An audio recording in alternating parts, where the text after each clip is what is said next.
તો રામ રામ ને સીતારામ. તો હું આવી ગયો છે બસ સ્ટેશને. બેગ તૈયાર થઈ ગઈ છે. શરૂઆત થાય છે ભગવત યાત્રા, ભારતની યાત્રા.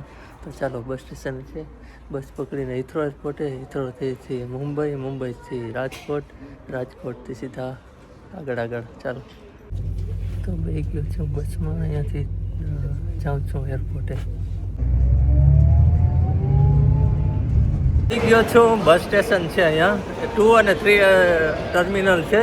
ત્યાં તમે સીધા આવી શકો એમ લેસ્ટરથી બસમાં, એમ હાવ ઇઝી છે. તો આ છે ટર્મિનલ 2, જઈએ છીએ ટર્મિનલ 2. હમણાં ચેકિંગ થશે અને ઉડી જશે પંખીડા ફર ઇન્ડિયામાં. એવો ભાઈ યુકેમાં છે ને હાથેથી કરવાનું તમારે. જો thank you for flying as, departure 1 કલાક મોડી છે. તો હમણાં જો આ પ્રિન્ટ થઈ 6 મિનિટ આપણે હાથેથી જ, એટલે માથાકૂટ ગઈ છે. ડેસ્કટોપ ઉપર હતા ને એ ગયા. ચાલો ફિનિશ. ચાલો તો આવી રીતે છે સેલ્ફ. તો નકુલભાઈ છે દમણથી મળી ગયા છે. અમે અત્યારે સાથે જઈએ છીએ બોમ્બે સુધી, સાથે રહેશું. તો એન્જોય કરશું સાથે. ગુજરાતી આપણા હોય ને એમાંય દમણ, તો દીવ દમણ ને ગોવા ન જોયા હોય જીવતા મુવા, એવું અમારે કહેવત છે ગુજરાતીમાં. તો ચાલો તમને બતાવીએ થોડોક એરપોર્ટ અહીંયાનો કેવો છે, અને પછી અમારે આગળ શું થાય છે. ડિલે છે 1 કલાક. મારી તો ત્યાંથી પાછી રાજકોટની છે, એટલે ખબર નહીં હવે શું થાય આગળ, તો જોઈએ. ભાઈને તો વાંધો નથી, બોમ્બેથી વયા જશે. એટલે ભુજમાંથી છે અને હિથ્રો એરપોર્ટ ઉપર મળ્યા છે કુંવરજીભાઈ. ભુજ તો ભુજ છે, કચ્છ અને ભુજ બહુ ભાવ અમારે પ્રેમ ને તમારો. અમે ત્યાં ગયા હતા ફરવા ગયા હતા, કોઈને ઓળખતા જ નહોતા, પહેલી વાર કચ્છમાં આવ્યા. પણ લોકોનો એટલો ભાવ, ખાલી રસ્તા ઉપર મળ્યા, શંકરભાઈ નામ છે એનો, મેં ઘરે લઈ ગયા, જમાડ્યા, અને પછી અમારે નીકળી જવું હતું.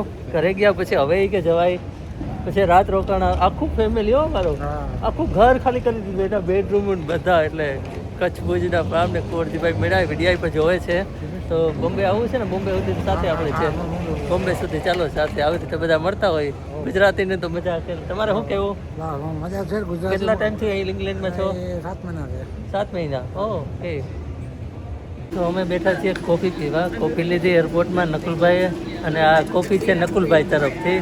મને વાંધો જ આ છે, મને કોઈ લોકો પૈસા જ નથી. અમે હું મળું ને એટલે તમારે મારા પૈસાની ચા પીવાય. પણ નકુલભાઈનો ભાવ એવો કે ના દેવા દીધા. એટલે એરપોર્ટમાં નકુલભાઈના નામને કપુચીનો ઇટાલિયન પીએ. ચાલો તો પી લઈએ. અહીંયા આવી રીતે કોફી દુકાન છે બધી. તો અમે પીને પછી ફ્લાઇટમાં નીકળશું. ચાલો અમારો ગેટ ખુલી ગયો છે. જે છે લેટ છે. હવે બોમ્બે જઈને શું થાય આગળ જોઈએ.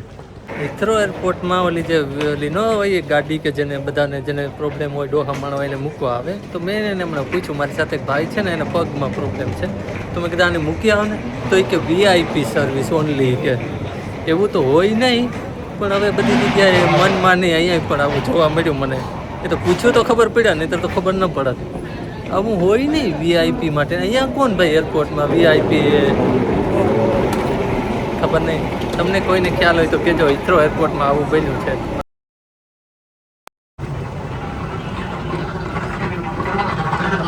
Touch and go. ચાલો તો ફાઇનલી ટાઈમ થઈ ગયો છે એન્ટર થવાનો. તો ફાઇનલી બેસી ગયો છે એર ઇન્ડિયામાં, અને મળીએ હવે માદરે વતન બોમ્બેમાં. ઓકે, ચાલો બારોબારનું બતાવું રસ્તામાં, તો ખબર નહીં શું દેખાય. એનું વેધર જોઈ લો અત્યારે કેવું દેખાય છે. તો આ છે અહીંયાનું વેધર ઇંગ્લેન્ડનું, અને જોશું આપણું માદરે વતનનું વેધર. अपने स्वीट के दरवाजे पूरी तरह से खुले रखें. धन्यवाद. Dear guests, इस रुपए पर take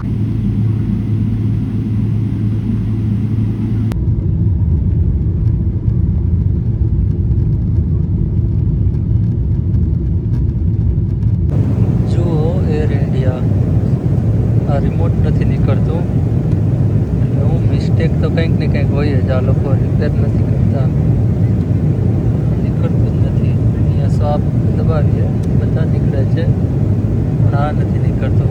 અહીંયા આ નીકળે છે, જો આ નથી નીકળતું. Not working.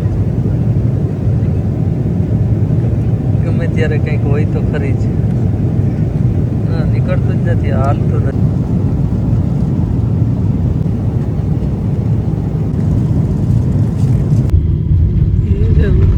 ઉતરી ગયા. જય હિન્દ. ફાઇનલી હું ઉતરી ગયો છું મુંબઈમાં. હવે જોઈએ છે, મારી ફ્લાઇટ છે 6:30 રાજકોટની, પણ ખબર નહીં શું થાય. 5 વાગ્યા છે, 1.5 કલાકનો સમય છે. પણ અહીંયાનું કસ્ટમ ને પાછું પરિવાર બેગ લઈ જવાના બધા ઇસ્યુ છે, એટલે હવે ખબર નહીં શું થાય એ જોઈએ છે. લેટ્સ સી શું થાય આગળ બતાવું. ફ્લાઇટ મોડી છે અને મારી પાછળવાળા વ્હીલચેર હોય ને, એ બધા એમાં વ્હીલચેર ઉપર જે કામ કરે ને એ બધા એમાં હોઈ ગયા છે. આ ભારતમાં જ પોસિબલ છે હો ભાઈ. અને અહીંયા ફ્લાઇટ મોડી થઈ એટલે શું છે કે બીજી કનેક્ટિંગ ફ્લાઇટ માટે છે ને લોકોને હેરાફેરી કરવામાં મદદરૂપ થતા હોય, પણ અહીંયા કોઈ એવી સર્વિસ નથી એમ. કારણ કે એટલા પૈસા દઈને ટિકિટ લેતા હોય એટલે સર્વિસ આપે બધી જગ્યાએ, પણ કંઈ છે નહીં. વાંધો નહીં, ચાલો જોઈએ શું થાય. ખુશ્બુ ભારત કી તો કુછ ઓર ही बात है भाई. નથી એક બાજુ તમારી ફ્લાઇટ ડિલે થતી હોય અને એક બાજુ લગેજ ના આવતો હોય, કેવું થાય. તો ભાઈ બોમ્બે ડ્યુટી ફ્રી છે, ટાઈમ નથી મળ્યો. દોડા દોડીમાં લાંબી ના કરી નાખ્યો, લાંબી ના. કેમ કે ફ્લાઇટ મોડી થાય ને એટલે તમે પછી જો બધી સુકાઈ જાય જો થોડુંક ઓલું કરો એટલે. તો ફાઇનલી જાઉં છું. જાજો તો લેટ નથી થયો, થોડુંક જ થયો છે 1 કલાકનો, પણ દોડા દોડી કરી અને ફાઇનલી પૂગી ગયો છે. નહીંતર એ જામનગરની લેવી પડે, પણ વાંધો નહીં આવે. હવે મને મળશે રાજકોટની, હતી રાજકોટની. તો ચાલો, ટાઈમ જ નથી મળ્યો. એટલું બધું પાણી લેવાનો ટાઈમ નથી. જલ્દી પૂગી જાય ત્યાં જઈને પછી એટલે હું પાણીને જો ડ્યુટી ફ્રી બોમ્બેની. બોમ્બે તો બોમ્બે છે હો.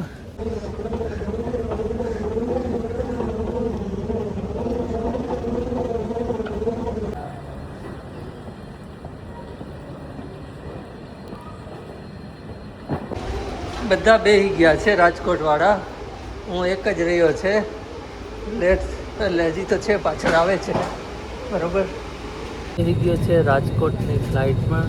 સીધા હવે રાજકોટ. થાકોડો બહુ બધો લાગ્યો છે, 10 નાઇટનો છે થાકોડો, પણ કંઈ નહીં. હરીછા ભગવત યાત્રા છે એટલે આમાં તો એન્જોય કરવાની. ફ્લાઇટ મસ્ત છે, એર ઇન્ડિયાની સીટું બીટું બધું સારું છે, એમ વાંધો નથી. થોડીક લેટ થઈ એના લીધે હેરાનગતિ થઈ, પણ હાલ્યા રાખતી તો બધું. ચાલો મળીએ રાજકોટ. બોમ્બે તો બોમ્બે છે, લોકો કેવી રીતના રહે છે જુઓ.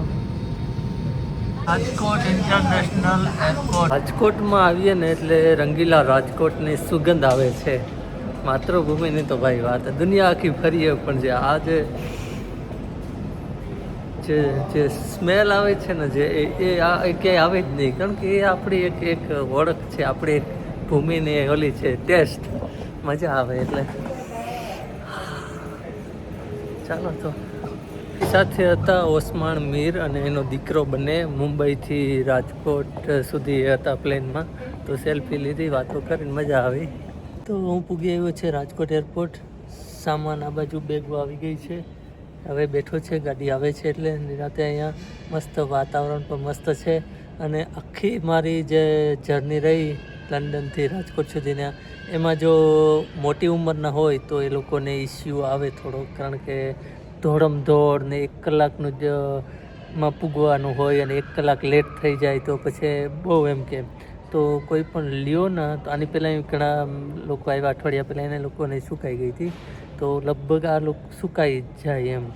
તો તમારે ટૂંકમાં લેવી હોય તો જામનગરને 11 વાગે મળે, એ લેવાય. જે પોરબંદરવાળા છે ને એને તો ઇઝી પડે એમ કે એના માટે. આ સુકાઈ જાય તો એ એમ કે વાંધો ના આવે, ને એ લઈ જઈએ તો 11 વાગે છે એ સારી એમ કે. પણ અહીંયા છે ને થોડુંક એમ કે સુકાઈ જાય તો, બાકી સુકાઈ ન જાય તો કંઈ વાંધો નથી. એકદમ મસ્ત છે, ઇઝીથી. ખાલી નાસ્તો આપ્યો ને કરી લીધો તો ઉતરી ગયા અહીંયા બોમ્બેથી રાજકોટ બરાબર. તો મસ્ત એકદમ રહ્યું, ખૂબ સરસ ભગવત જર્ની રહી. બસ હવે હમણાં બાકી બિહારી કી કૃપા થઈ જશે એટલે નીકળશું પાછી અનંતની યાત્રામાં. તો આ ચાલો આગળ આ સુધી અહીંયા સુધી હતી રાજકોટ લંડનથી રાજકોટ સુધીની યાત્રા.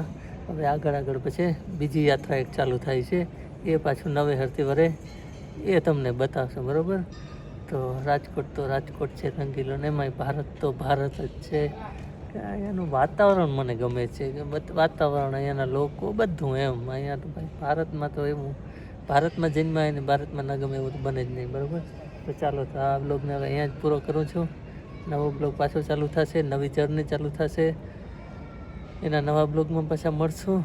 તો બધા રાજકોટવાસીઓ, ગુજરાતવાસીઓને બધાને જય શ્રી રામ, જય દ્વારકાધીશ ને જય માતાજી. આપ સૌને પ્રણામ.